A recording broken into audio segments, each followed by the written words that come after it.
ऐसी खुली खदानें जर्मनी में करीब करीब बंद होने के कगार पर हैं। ये विशाल भारी भरकम मशीनें 2023 में भूरे कोयले की खुदाई बंद कर देंगी।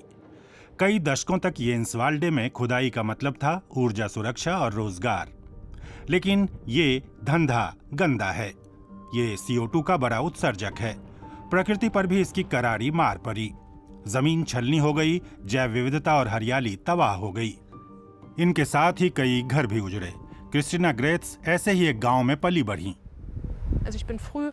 एक दिन सुबह मैं अपने भाई के साथ स्कूल गई। तब तक सब ठीक था।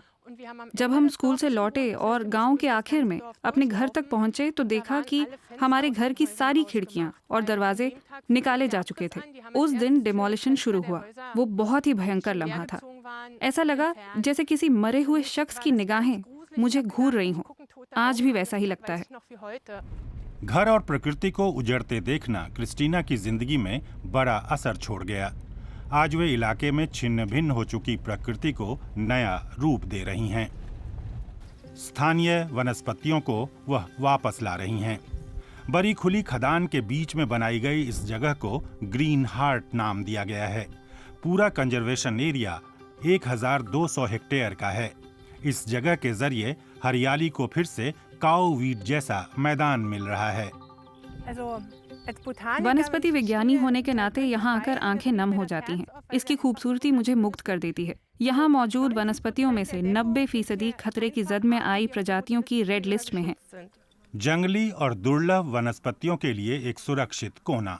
ग्रीन हार्ट खदान का वो हिस्सा है जिसे सबसे पहले 2009 में फिर से हरा भरा किया गया।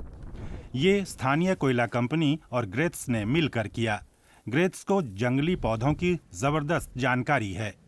अब मैं खनन के बाद के नज़ारे को प्रकृति के लिए एक अवसर के रूप में देखती हूँ। बड़ा इलाका जो पूरी तरह प्रकृति के लिए रिजर्व है, बिना किसी रिहाइश के।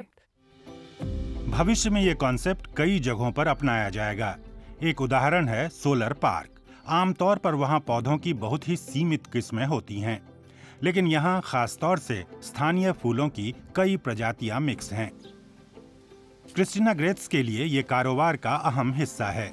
खुली खदान के पास ही वो और उनकी टीम स्थानीय और यूरोपीय संघ के संरक्षण प्रोजेक्टों के लिए जंगली और दुर्लभ फूल उगाती हैं।